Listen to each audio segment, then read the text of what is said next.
My in-laws always said I wasn't good enough for their son, until the day they realized I was the one holding everything together, financially, emotionally, and silently.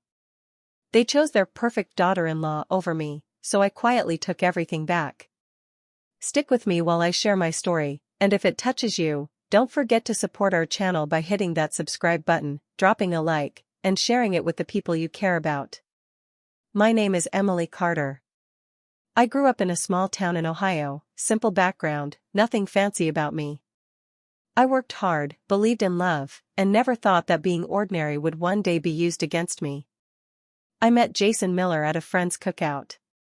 He was charming, easy to talk to, made me laugh in a way no one else did. He said I had a calm energy he needed in his life, and soon we were spending every weekend together.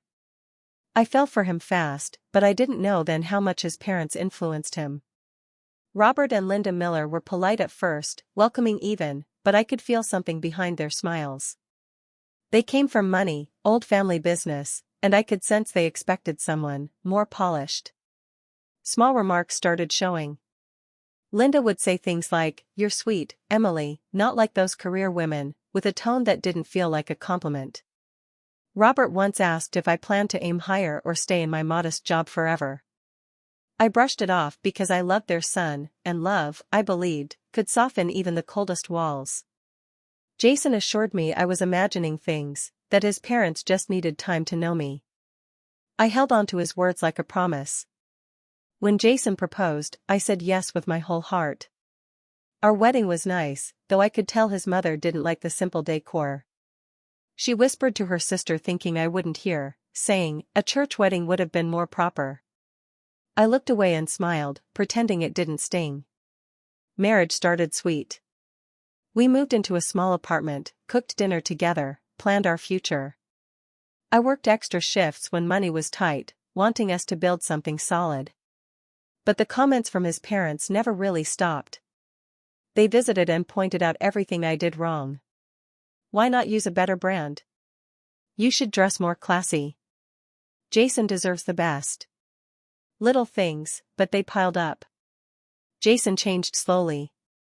He began repeating their opinions, questioning my decisions, comparing me to women with higher incomes or more glamorous lives. I stayed silent most days, believing if I kept loving him, if I showed them I wasn't a burden, maybe they would accept me. I didn't realize then that this was only the beginning, that one day they would replace me in their minds with someone they believed was better. I still remember telling myself to hold on, not knowing what heartbreak was waiting ahead. In the beginning, married life felt warm and simple. I woke up every day ready to take care of our little home, and I believed that building a life together meant supporting each other no matter what. Jason wanted to grow in his career, and I stood beside him without hesitation. When his income wasn't enough to cover rent and groceries, I took on extra work. In the mornings, I worked at a local clinic, and in the evenings, I waited tables at a nearby diner. It was exhausting, but I did it with love, thinking we were moving toward a future we both dreamed of. I handled the bills, made sure every payment was on time, cooked fresh meals when I got home tired, cleaned our apartment even when I just wanted to sleep. Jason appreciated it at first, but slowly, he began to treat it like something expected, something ordinary. I didn't realize how much I was giving and how little he noticed. Whenever his parents visited, I tried my best to make everything perfect, the house spotless, dinner warm, table set nicely. But Linda's eyes always found faults. She would smile while looking around and then casually mention how another woman she knew cooked like a chef or decorated her home like a magazine cover. It felt like she was comparing me to a standard I could never reach. Robert would talk proudly about successful families he knew, hinting that a wife should uplift a man's image. Linda often mentioned women with high careers, expensive handbags, the kind of girls she thought fit the Miller name. Sometimes she talked about a cousin's wife, saying, "Now that's what a real daughter-in-law looks like." Every time she said something like that, I nodded politely even though it felt like a small needle pressing into my heart. Jason rarely corrected her. Slowly, he began agreeing with them, saying things like, "Mom's right, maybe you should try dressing sharper, or you should think about finding a better job." His tone was never cruel, just distant, cold enough to remind me that he was changing. There were nights when he came home tired and barely spoke.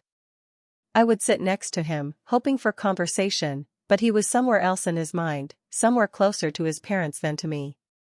We slept in the same bed but felt miles apart. I tried to fix it with kindness. I cooked his favorite meals, left sweet notes in his lunch, waited up for him when he came home late.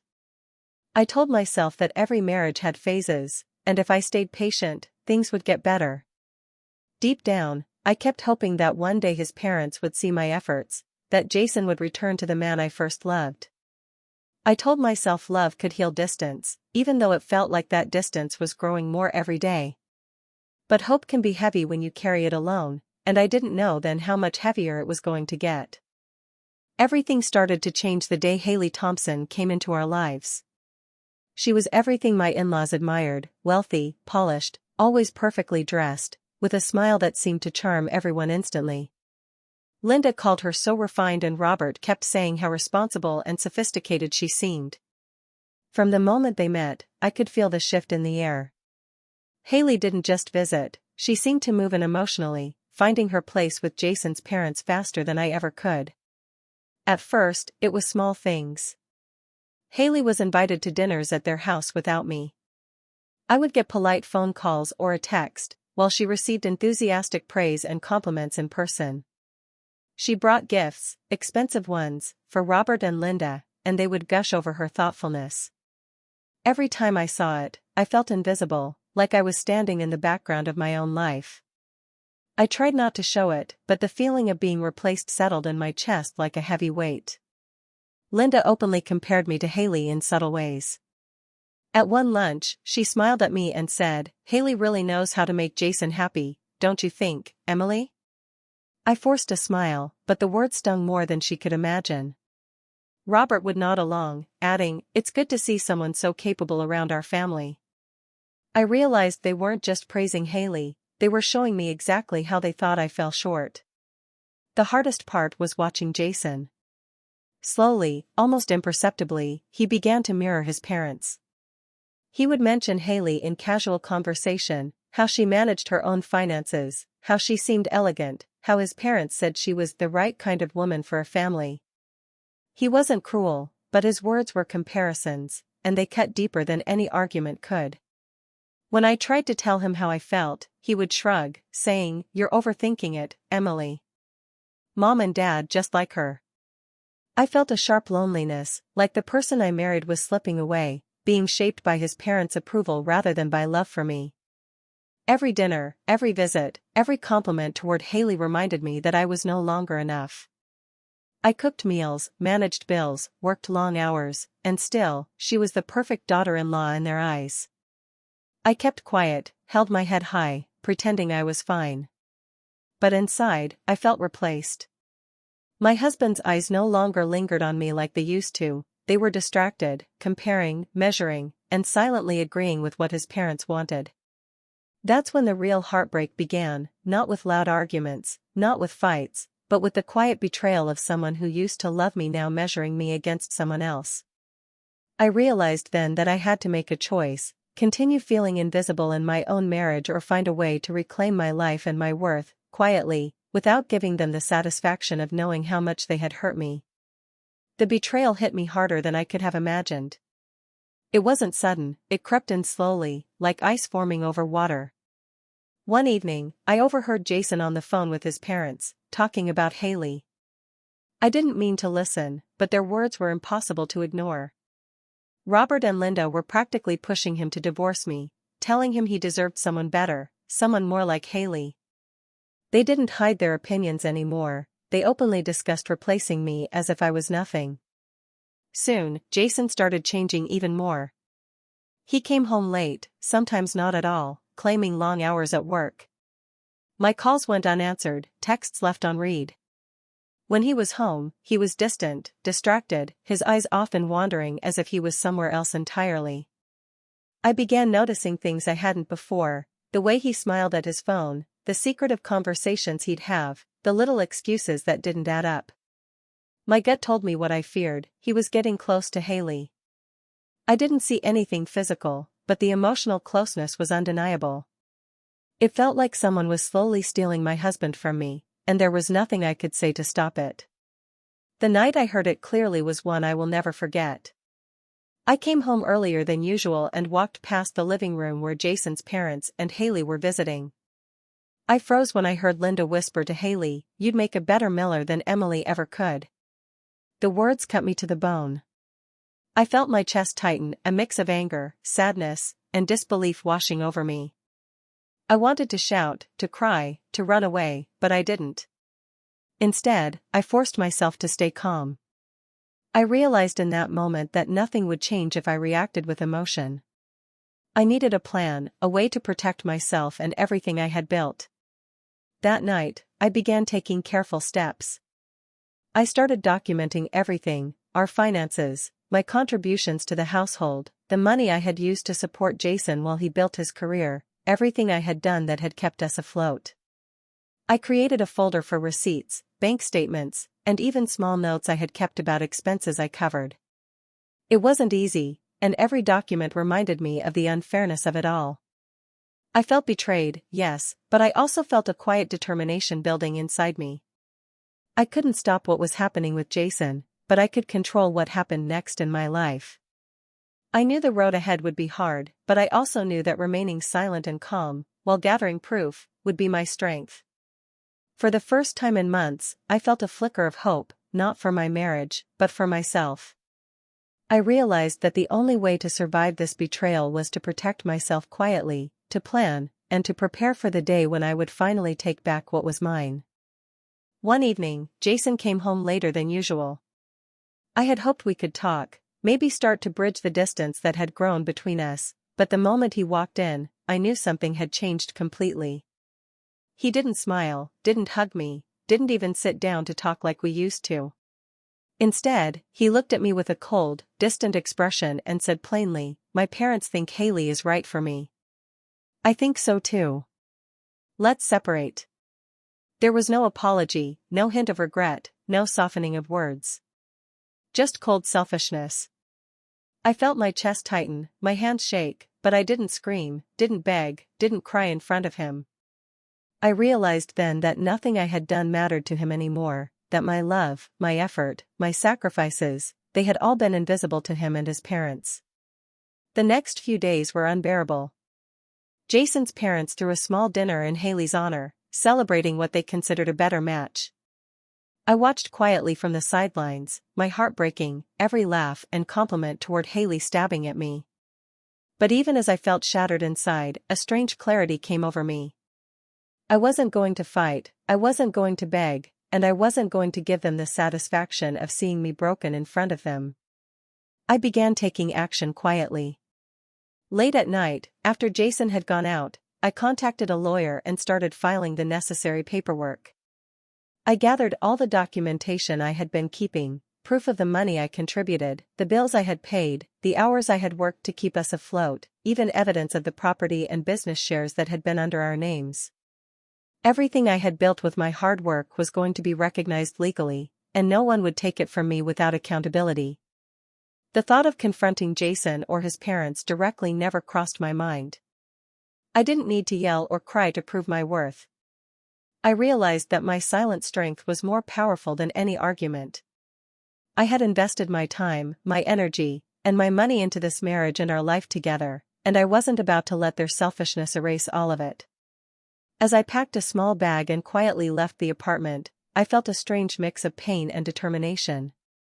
My heart ached, yes, but I was not defeated. I was leaving behind a life that had failed to see my value, but I was stepping into a future where I would claim everything I had rightfully earned, the house, the savings, the business shares.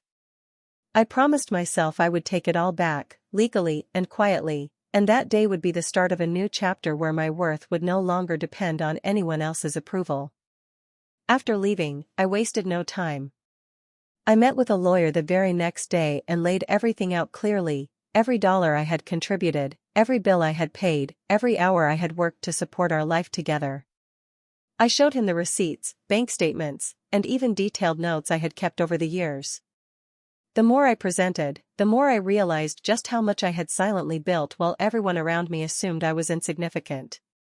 The lawyer explained that because of my contributions and the length of our marriage, I was entitled to a significant portion of everything Jason had, the house, the savings, even parts of his business investments.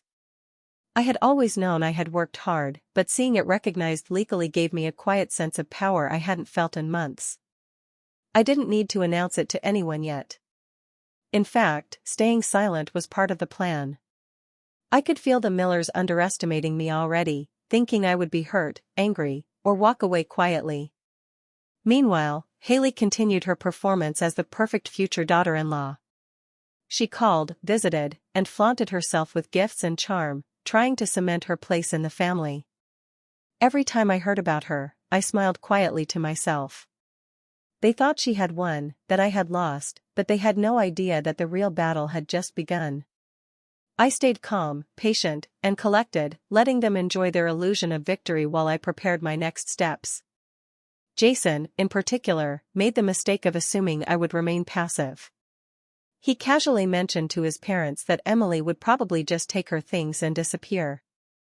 That overconfidence would be his downfall.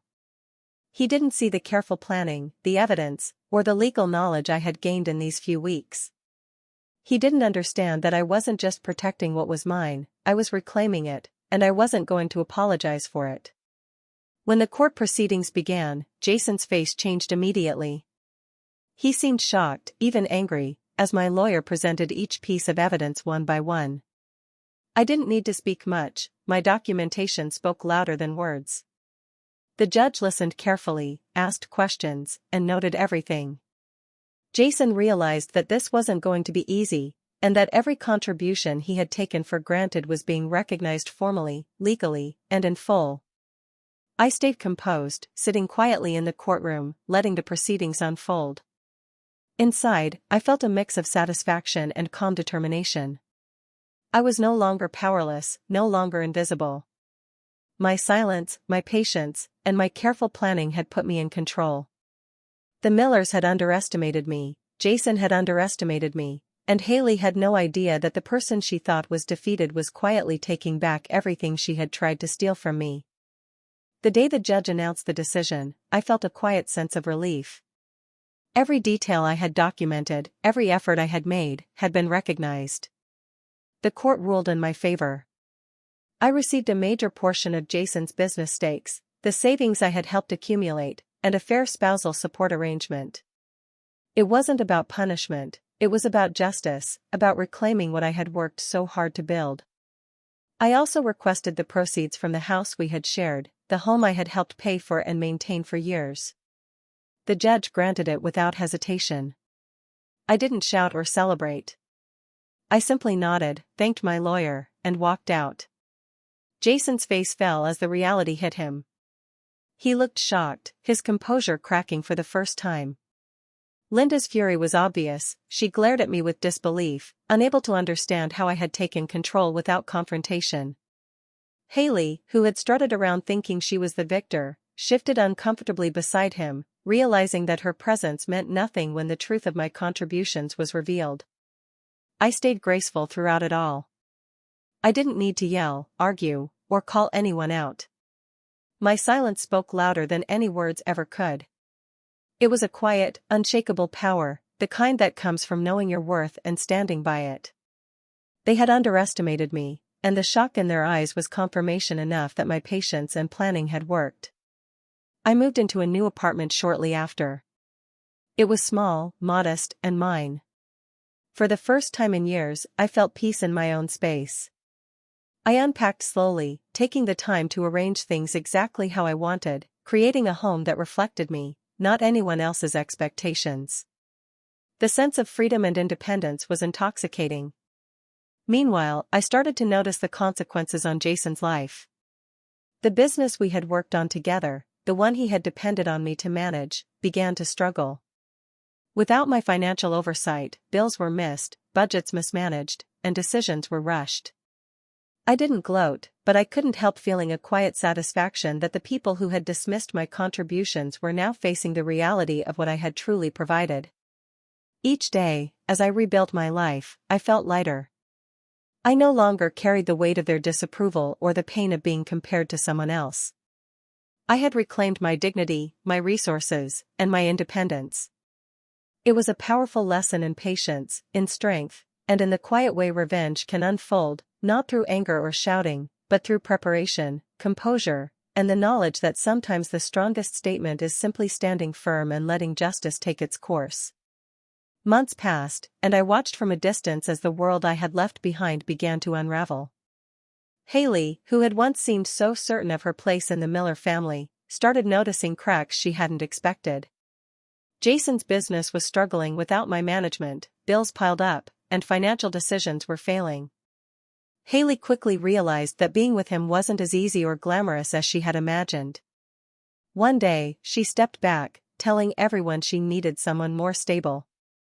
The confidence she had worn like armor melted away, and just like that, she disappeared from their lives. Robert and Linda were furious, but their anger wasn't toward Haley. Instead, they directed it at Jason.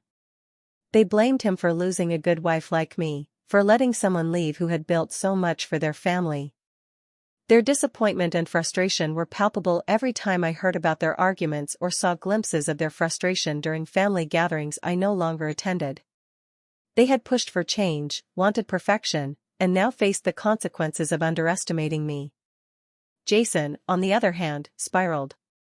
Without the structure and support I had quietly provided, he struggled to keep the business afloat. His financial losses mounted, and his social confidence waned. Alone, isolated, and full of regret, he finally understood what he had lost, but by then it was too late. The person he had taken for granted, the one who had held everything together, had built a new life away from his influence. I stayed distant from all of it. I didn't gloat or interfere. My focus was on myself, on healing, growing, and building a life free from judgment and interference. I started a new job that challenged me, gave me purpose, and allowed me to enjoy my independence. Therapy helped me process the betrayal and heartbreak, and slowly, I began to feel a sense of peace I hadn't known in years. Every day, my confidence and happiness grew, fueled not by anyone else's approval but by my own accomplishments and choices. For the first time, my glow wasn't about being liked, chosen, or praised. It came from independence, from self-respect, and from knowing that I had reclaimed my life on my own terms. I realized that the Millers, Jason, and even Haley had underestimated me because they measured worth by superficial standards. My real strength had always been quiet, consistent, and unseen. Now, it was visible only in the life I had built, strong, stable, and entirely mine. As I walked through my new apartment, watched my savings grow, and celebrated small personal victories, I understood that true satisfaction doesn't come from revenge or proving someone wrong. It comes from building yourself, standing tall in your own value, and living a life where happiness isn't given by others, but created by your own hands. With the settlement money in hand, I decided to start fresh. I bought a small property in a quiet neighborhood, a place I could truly call my own. It wasn't extravagant, but it was mine, paid for by the work and effort I had contributed all those years. I also invested in a small business I had dreamed of for a long time, a boutique consulting service helping people manage their finances and budgets. It was challenging at first, but every success, no matter how small, filled me with pride and a sense of independence I hadn't felt in years. I built my new life carefully, setting boundaries that I had never dared to enforce before. I learned to say no without guilt, to prioritize my own needs, and to make choices that respected my well-being. Slowly, I began to heal from the betrayal and heartbreak. I realized that being alone didn't mean being lonely. It meant having the freedom to grow, to focus on myself, and to build a life that reflected my values and desires rather than anyone else's expectations. A few months into this new chapter, Jason reached out. At first, it was a text, then a call, and eventually he showed up at my doorstep. His face was tense, filled with regret. He apologized for everything, for leaving me, for listening to his parents, for underestimating my worth. He begged for another chance, saying he had realized too late how much I had done for him and their family. I listened calmly, letting him speak without interruption, but inside I felt no longing for the past. When he finished, I looked at him with quiet grace. I thanked him sincerely, not for his apology, but for the lessons he had taught me. "You taught me my self-worth," I told him, "and for that, I am grateful. But my life is mine now, and it doesn't include going back to what hurt me." He looked stunned, as if he couldn't comprehend that I had moved on, that I had built a life full of dignity and peace without him. I walked away from him that day with a sense of calm that I hadn't known for a long time. I wasn't bitter, I wasn't angry, I was free.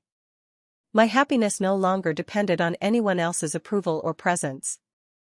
I had reclaimed my life, my self-respect, and my independence. Every step I took was a reminder that I was stronger than I had ever realized and that I didn't need anyone to complete me.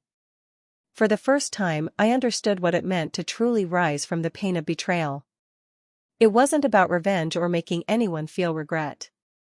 It was about building a life where I mattered first, where my efforts were recognized, and where I could finally live fully, freely, and happily, entirely on my own terms. Months after everything had settled, I found myself walking through the streets of my old neighborhood. The familiar sights brought back memories, some warm, some painful, but I didn't feel the same weight I once did. As I passed by Jason's family home, I noticed Linda sweeping the porch alone. There was no bustle, no laughter, no signs of celebration with Haley. Just a quiet woman doing what she always did, and for a moment, I paused. I didn't feel anger or bitterness. I didn't want revenge or confrontation. It was a quiet, almost surreal moment of closure. Seeing her there, so consumed by her own pride and disappointment, I realized that the life I had left behind was no longer mine. I had taken back everything that mattered, not through shouting, not through anger, but through calm, deliberate action. I had taken back the house, the savings, the business, and most importantly, my peace.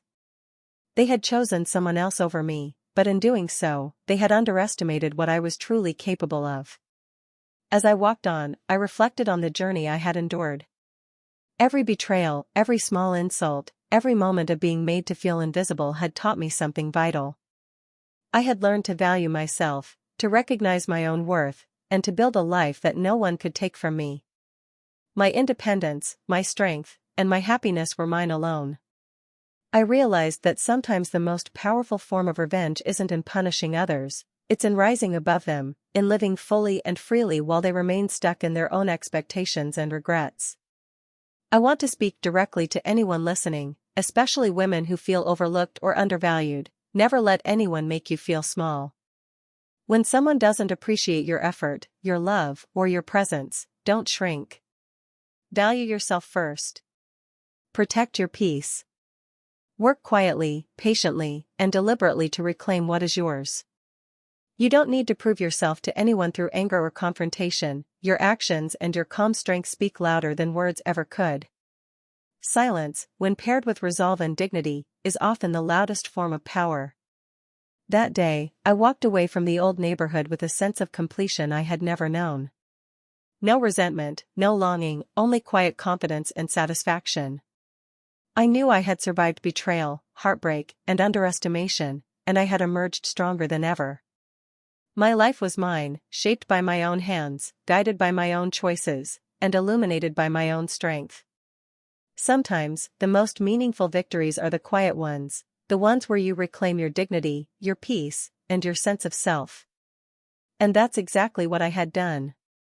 I left behind the past, and I stepped forward into a future defined not by others' approval, but by my own courage, resilience, and unwavering belief in my worth.